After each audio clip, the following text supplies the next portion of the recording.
ساتھ تو تب ہوتا ہے کہ جب یہ سارے میزائلوں کے رخ ہی کر دیے جاتے تو اسرائیل کا وہیں دھواں نکل جاتا.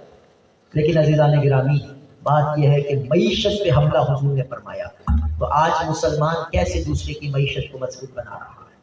تو آج بدر کو سمجھیں گے حضور نے معیشت پہ حملہ کیا، اور آج ہم اپنے حصے کا کام کریں. یار ہم سے ہمارے بارے میں پوچھا جائے گا، ہم اپنے حصے کا کام کر جائیں. ہم اپنی ان تمام چیزوں کے بائیکاٹ کریں جو مصنوعات اسرائیل کی ہیں یا ان ممالک کی ہیں جو اسرائیل کے ساتھ کھڑے ہیں. کم از کم اپنا حصہ ایسے تو ملا سکتے ہیں. یہ حکمران، ان کے اندر تو غیرت ویسی نہیں ہے. لیکن آپ چاہیں کہ جی ایسا کچھ ہو تو یار جب وقت آتا ہے غیرت مند لوگوں کے ساتھ کھڑے ہونے کا تو اس وقت پھر غیرت مند لوگوں کے ساتھ جب کھڑے ہوں گے تو پھر جب غیرت مند اسمبلیوں میں پہنچیں گے نا تو پھر یہ بے غیرتی کا تماشا بند ہوگا. آپ کہیں گے نہیں جی وہ آئیں وہی اور کام یہ ہو جائے کہ دین کا نظام آ جائے اور یہ سارے معاملات ہو جائے اور یہ مسئلہ حل ہو جائے. مسئلے وہی حل کریں گے جو غیرت مند ہوں گے اور دین کے وفادار ہوں گے. اس لیے عزیزان گرامی، غزوہ بدر سے تو ہمیں یہی سبق مل رہا ہے کہ کفار کی معیشت پہ ضربے لگاتے رہو تاکہ وہ اسلام کے خلاف مضبوط نہ ہو سکیں، اور اپنے آپ کو اتنا مضبوط بناؤ کہ حالات جیسے بھی ہوں تمہارے حوصلے پست نہ ہوں. ہزاروں کا لشکر کھڑا ہے اور یہ 313 سامان پورا نہیں ہے، لیکن جب اللہ پر کامل بھروسہ ہوتا ہے تو پھر بندہ یہ نہیں دیکھتا کہ سامنے کون کھڑا ہے. جب اس کو اس بات کا یقین آ جائے کہ میرا رب میرے ساتھ ہے تو وہ دنیا کی کسی بھی طاقت سے ٹکرا جاتا ہے. ہمیں صحابہ کے کردار سے یہی ملتا ہے، ہمیں رسول اللہ کی سیرت سے یہی پیغام مل رہا ہے. اس لیے ہمارے لیے اللہ اور اس کے رسول کی بات بھی کہا. یہی غزوہ بدر ہے، یہی شہدائے بدر ہے. حضور علیہ الصلوۃ والسلام کے صحابہ نے جو داستان رقم کی وہ واقعات سنانا مقصود نہیں ہے، یہ پیغام حق آپ تک پہنچانا تھا. اب مدرسے کے ساتھ ایسے لوگوں کے ساتھ وابستہ ہوں جو آپ کو غیرت والی باتیں بتائیں. غیرت والا بننے کے لیے، غیرت والی باتیں سننے کے لیے غیرت والے لوگوں سے، ایسے علماء سے، ایسے لوگوں سے آپ اپنی تعلق کو، وابستگی کو مضبوط بنائیں. وہ اقبال نے کہا تھا نا، تو نے پوچھی ہے امامت کی حقیقت مجھ سے، اب تجھے میری طرح صاحب اسرار کرے، ہے وہی تیرے زمانے کا امام برحق جو تجھے حاضر و موجود سے بیزار کرے. موت کے آئینے میں دکھا کے رخ دوست زندگی تیرے لیے اور بھی دشوار کرے. فتنہ ملت بیدا ہے امامت اس کی جو سلاطین کو مسلمان کا پرستار، جو مسلمان کو سلاطین کا پرستار ہے. تو اس لیے غیرت مند لوگوں کے ساتھ جئیں اور غیرت مند بن کے جئیں. حضرت اسما نے حضرت عبداللہ بن زبیر سے کہا تھا، ایک جملہ تفصیل نہیں بات ختم کر رہا ہوں، ایک جملہ حضرت اسما بنت ابی بکر نے کہا تھا. صدیق اکبر کی شہزادی ہیں اسما بنت ابی بکر، عبداللہ بن زبیر سے اپنے بیٹے سے 90 سال کی اماں ہیں اور 60 سال سے اوپر کا بچہ ہے اور 70 سال کا بچہ ہے اور 90 سال کی اماں ہے، اور بیٹا مشورہ کرتا اماں کیا کرنا ہے. واقعات کی طرف نہیں جا رہا، واقعہ کربلا کے بعد کی بات ہے. اماں نے ایک جملہ کہا تھا، مت کریمن عش کریمن مت کریمن، بیٹا زندہ رہنا ہے تو شان سے زندہ رہنا اور مرنا ہے تو پھر شان سے مر کے جانا. اور وہ ایک ہی طریقہ ہے، آپ اسلام کے وفادار ہو جائیں، اللہ اور اس کے رسول کے وفادار ہو جائیں، آپ کا زندہ رہنا بھی شان کے ساتھ ہوگا، آپ کا دنیا سے جانا بھی شان کے ساتھ. اس لیے یہی غزوہ بدر ہے جس سے غیرت کا درس ملتا ہے، وفاداری کا درس ملتا ہے، استقامت کا درس ملتا ہے. ایسے مدارس، ایسی مساجد جہاں سے یہ پیغام حق جاری ہوتا ہے، پیغام حق پھیلایا جاتا ہے، آپ ان کے دست و بازو بن جائیں، ان کے معاونین بن جائیں. آگے بڑھ کے کہیں ہمارے لائق کیا تھا. انتظار نہ کریں گے، کسی کے اپنا کا ولیمہ تو ہے نہیں کہ وہ دعوت دے گا کہ آئیے بھیا آپ آ جائیں، آپ آ جائیں. یہ ہمارا کام ہے، یہ دین کا کام ہے تو ہمارا کام ہے. اس لیے انتظار نہ کریں کہ سامنے والا مجھے بلائے گا، میں خود کیوں نہ آ جاؤں. وہ ایک میں آپ کو چھوٹی سی بات بتاؤں، ایک نے کسی کو دعوت نہیں دی تھی شادی کی. سن لے تھوڑا چہروں پہ آپ کی مسکراہٹ. ایک قاری صاحب، ایک بندے نے ایک بندے کو اپنی شادی پر نہیں بلایا. اسے پتا چلا فلاں کی شادی ہے، وہ پہنچ گیا. خیریت؟ بولا آپ بھول گئے تھے لیکن میں نے یاد رکھا. آپ دعوت دینا بھول گئے تو کیا ہوا، مجھے یاد تھا میں آ گیا. میں صرف آپ کو مسکرانے کے لیے تاکہ چہرے حشاش بشاش ہو جائیں. ویسے ذکر سن کے تو ہو ہی گئے ہوں گے، لیکن صرف بات یہ سمجھانا ہے کہ یہ دعوتوں والا کام نہیں چل رہا کہ جی تم آ جاؤ. بولا ہم نے کام کرنا ہے، انتم انصار اللہ. صحابیات نے یہ لکھ کے بھیجا تھا، انتم انصار اللہ، تم اللہ کے دین کے مددگار ہو. اور خود اللہ فرماتا ہے ان تنصروا اللہ ینصرکم ویثبت اقدامکم، فرمایا تم دین کے مددگار ہو جاؤ، اللہ تمہارا مددگار ہو. لیکن پہل ہم نے ہی کرنی ہے، پہلا قدم ہم نے اٹھانا ہے، مدد بھیجنا اللہ کا کام ہے۔ بس ہم اپنا کام مخلص ہو کے کریں، پروردگار اپنے بندوں کو بے آسرا نہیں چھوڑتا۔ فرمایا ہم نے تمہاری مدد کی، وَلَقَدْ نَصْرَكُمُ اللَّهُ بِبَدْرٍ وَأَنْتُمْ أَذِلَّةٌ۔ رب فرماتا ہے ہم نے بدر میں تمہاری مدد کی، تم تو بے سر و سامانی کیا کرو، بس تم ڈٹ جاؤ، مدد بھیجنا اللہ کا کام ہے۔ اس لیے اپنی زندگیوں کو بامقصد بنائیں۔ مدرسہ غوثیہ نظامیہ ہے، مسجد غوثیہ ہے، اور ان سے وابستہ ہوں مالی طور پہ۔ یہ سارے کام فری فوکٹ میں نہیں ہوتے، ان کے لیے آپ کہہ لیجیے مالی طور پر بھی تعاون کیجیے، اپنا وقت دیجیے، اپنا مالی تعاون دیجیے، اور جناب علی ان کاموں کو بڑھائیے۔ اگر چاہتے ہیں کہ ہمارا عقیدہ ایمان محفوظ ہو، ہماری نسلوں کا عقیدہ ایمان محفوظ ہو، تو اپنے مدارس کو، اپنی مساجد کو مضبوط بنائیں، اور جو اس کام کو انجام دے رہے ہیں مخلص ہو کر، جو علماء، جو قرہ، جو قاری صاحبان جو اس کام کو مخلص ہو کر رہے ہیں، بس ان کے دست و بازو بن جائیں، رہے گا یوں ہی ان کا چرچا رہے گا، بڑے خاک ہو جائیں جل جانے والے کام وہ لے لیجئے، تم کو جو راضی کرے ٹھیک ہو، نام رضا تم پہ کرو۔